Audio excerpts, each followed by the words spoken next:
c'est aussi simple. D'accord mais xam nga aussi. waaw rebondir li kii wax nu mu tudd encore. kan si. Benno Bokk Yaakaar. Abdou Mbow de presse. Abdou Mbow. xam nga Abdou Mbow aussi il faut comprendre les choses Abdou Mbow il est dans son rôle. xam nga en ce moment dans la scène politique il y a beaucoup de gesticulation. Il y a beaucoup de gesticulation moo wax naa ko sax nee na y a des gens peut-être c'est l'occasion d'exister. Comme am na ñoo xam ne amuñu sax demuñu sax élection. Ils n'ont jamais été à des compétitions électorales. Ils se présentent pour des grands hommes politiques qui n'ont jamais participé à des jeux. Non, c'est ça. non Fara Diop am na ñoo xam ne ka man ma gis koo xam ne. Amadou Ba, Macky Sall. musuma gis quelqu'un qui se prend pour un grand homme politique. Parce que qu'est-ce qui fait l'homme politique? C'est son parcours politique. C'est ça. Dans le cadre politique. Mais man je peux me décréter un grand homme politique. Chaque élection ma ne maa ngi supporté Diallo maa ngi supporté Seydi Mansour maa ngi supporté Touré. Et aujourd'hui il a évoqué le cas de Bougane qui est un cas assez intéressant. Et lui il se dit en fait c'est en ce moment qu'il commence à se proclamer opposant. Il a toujours dit que si l'un candidat anti-système c'est Ousmane Sonko. Et qu'à part Sonko c'est le deuxième candidat anti-système. Donc il s'est toujours déclaré moom Sonko sur la la nga doon maanaam li ñu naan ku wax feeñ. Gis nañ l'histoire du second tour et comme j'ai dit il y a des positions yoo xam ne même boo nee abstention. En fait position la mooy li ma wax rek Wade en 2019. L'abstention qu'il a prôné en fait c'est des consignes. C'est ça. Qui disent pas leur nom. Xam nga aussi il faut savoir décoder les choses ak dégg-dégg. Man su ma nee jàpp leen Diallo gagné ma ne du ma si wax. loolu mooy bëgg ma Diallo gagné parce que sinon je le dis je le programme par exemple comme ni Bougane wax naa ko wax ko tere wax naa ko te Bougane il est en train de vouloir être le clone de Sonko sans être clone Ndurowalem. ça pas Ndurowale clone c'est-à-dire dafa bëgg a nekk Sonko en fait. Bu ko doon si boppam. pas Ndurowalem il commence à avoir son langage son gestuel ses certitudes mais xam nga ce qui fait Sonko c'est son parcours son endurance ce qu'il a vécu et ça c'est pas donné à tout le monde. Donc doon décréter may damay nekk diw souvent yow sax peut-être Sonko aujourd'hui peut-être lui-même il réalise pas ce qu'il représente pour les Sénégalais. Peut-être ça lui échappe. Des fois il se dit mais man qu'est-ce que j'ai fait au bon Dieu pour mériter ça. Parce que di nga def ay vagues yoo xam ne souvent histoire moo lay construire mais pour en revenir à Abdou Mbow c'est-à-dire que dëkk si ay fondement moo koy lal te mënuñu yeewu rek jël ay mesures yoo xam ne dina yàq fondement. C'est ça. dina yàq équilibre politique sociologique te loolu defe na le premier gardien du système c'est d'abord le conseil constitutionnel. Justement moo tax. juridiquement le conseil constitutionnel parce que en fait y a des tey. mais conseil constitutionnel est-ce que mën na autosaisir si lii parce que Abdou Mbow waxul ne dina saisir le conseil constitutionnel. Non il n'a pas dit ça. Il va pas le faire comme il dit on est dans la gesticulation. Les députés mën nañ saisir le conseil constitutionnel. Actuellement on est dans la stratégie politique. Conseil constitutionnel bi député yi on est dans la stratégie politique. waaw loolu tam naa ci ñëw yow. xam nga Sénégal fii. parce que conseil constitutionnel la mooy doon taxawaayam par rapport ak coow li. xam nga Sénégal dafa nekk fii nii on a vu des cas d'école. On a vu à un moment donné tout le monde a insulté le conseil constitutionnel. Par sur son xaw ma nu ñu koy waxee constitutionnel. Quand même ils ont un peu sauvé la mise. benn moment donné. Donc ils ont trouvé un peu de crédibilité. Même s'ils n'ont pas toute leur crédibilité. Mais affaire Abdou Mbow bi dafa ne loo xam ne c'est des choses qui ont lien avec son système politique. On ne peut pas le changer comme ça par une loi non. C'est le système politique. Et le conseil constitutionnel veille sur ça. Parce que l'équilibre de pouvoir mënoo créer foo xam ne am na motion de censure te amul droit de loolu pour ñu def ko il faut ñu requérir avis au président de la République. balaa ñu koy non y' a waxuma sax tout ce circuit là même loolu sax day sori. mais même au point de vue des principes juridiques dafa am noo xam ne noonu la système bi nangoo laloo. système bi doo ko changé. harmonie bi daal voilà dafa am nu muy doo ko changé noonu équilibre la c' est des équilibres constitutionnels c' est des équilibres politiques suñu institution moo tëddee noonu.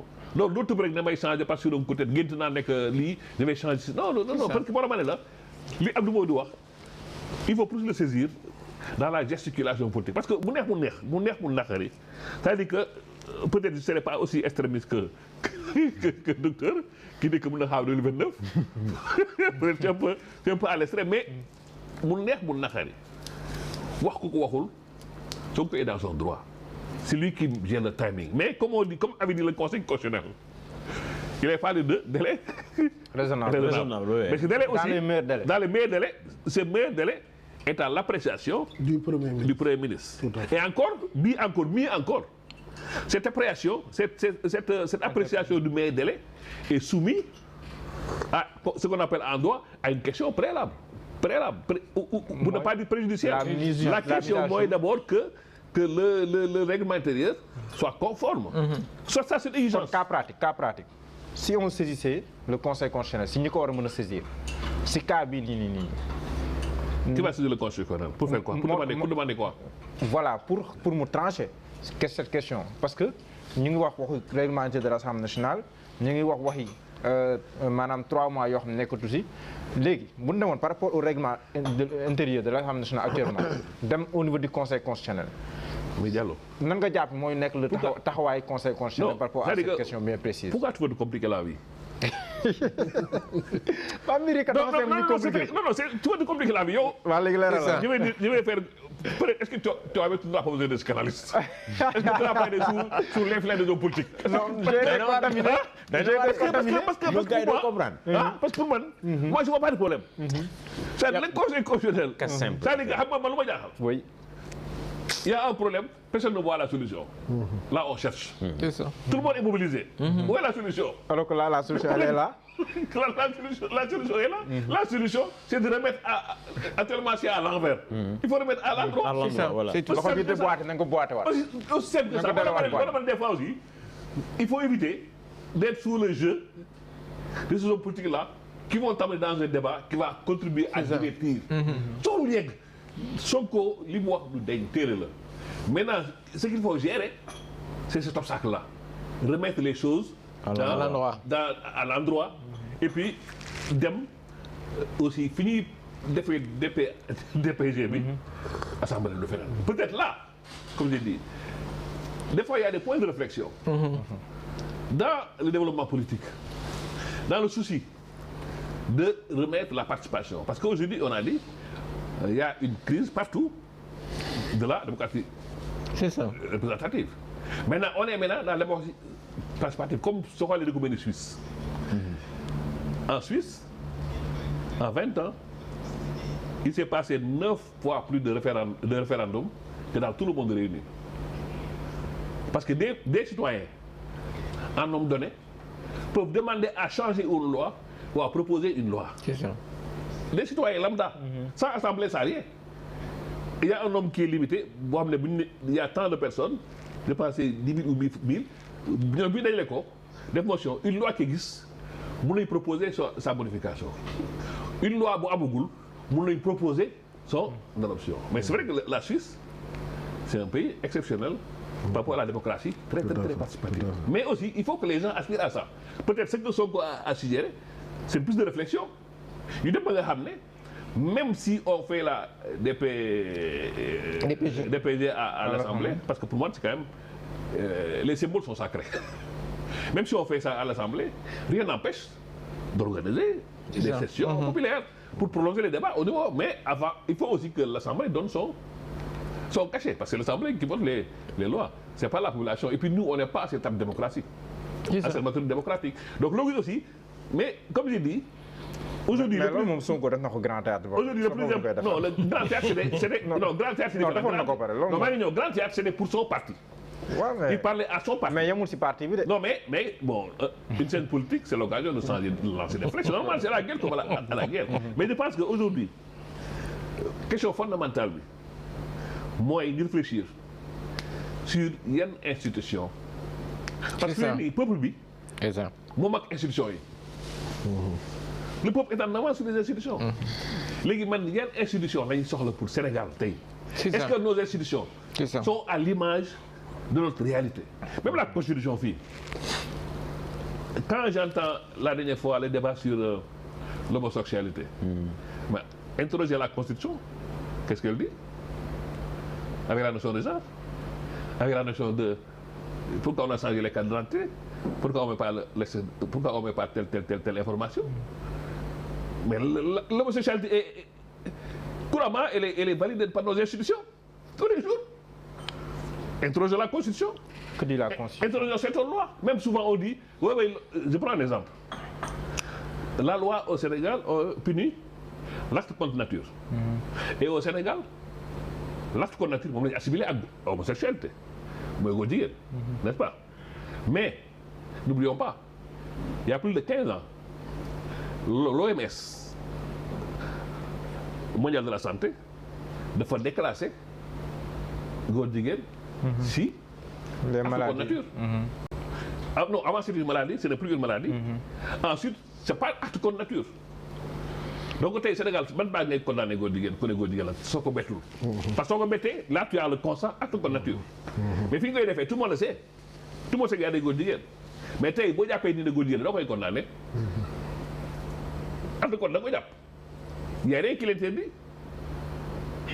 Acte contre la ñu wax acte contre nature. Oui, bien sûr. Mais parce que là, le Sénégal a signé des conventions. Donc soumis à ces conventions-là. Mënoo jàpp ni ne góor jigéen comme acte góor jigéen. Donc moo tax ma ne la xam nga des fois aussi dañuy wax bi day am poussière et puis ce qui est dangereux au Sénégal loolu mooy daal homme politique yi man damay yeew lan la Sénégal yi xalaat si lii non man maa yeew am fit rek ne. wala nga xëy bis na diw tooñ na peuple. Man maa waaye bu ñëwee ci yow nga ne peuple bi jégal mais na bii la. nag li mu jox nag mooy kenn musul gis loolu. politiciens yi ëpp li ñu wax kenn àndu si kii. yow soo xoolee daa moo livre la. man daal mu Ndiaye Cissé laa gis ak Babacar Ba forum du justiciable. ñoo jàpp ne Assemblée nationale na defaraat règlement intérieur am. mais loolu pour man. Parce que Babacar Ba il dit que l'Assemblée nationale mënul nekk une zone de non droit. non xam nga mooy li mu wax rek c'est-à-dire que yooyu pour man ba léegi wax bu yàqu la pour wax bu yàqu la même boo si commencé wax sax je pense que même yore day divertir c'est-à-dire que loo xam ne mi ngi def lu ne fàng kenn mënul ne pousse ma xool asamaan si.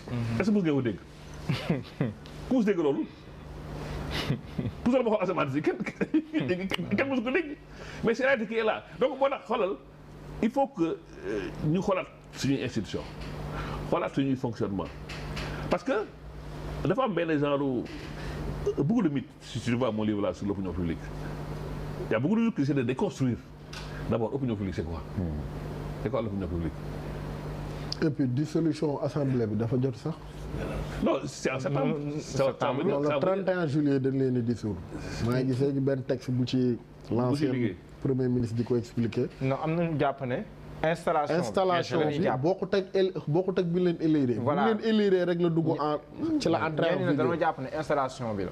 waaw am na bon. si interprétation. interprétation la waaw interprétation. wala ma ne xam nga li ñu naan li xew Sénégal actuellement xam lan la c'est comme tempête dans un verre d'eau. c'est-à-dire ñëpp a tempête dans un verre d'eau la. tempête kas bu nga am tempête. ñu bugg a créer et puis tout le monde se met dans le débat. Et le Premier ministre di ko gën a alimenter aussi. Non, le Premier ministre, il défend sa position. Parce qu'en fait, lui, il a raison, mais on le fait passer pour le coupable. Parce que bon, li mu wax c'est clair. C'est-à-dire que man dama bëgg naa ko def.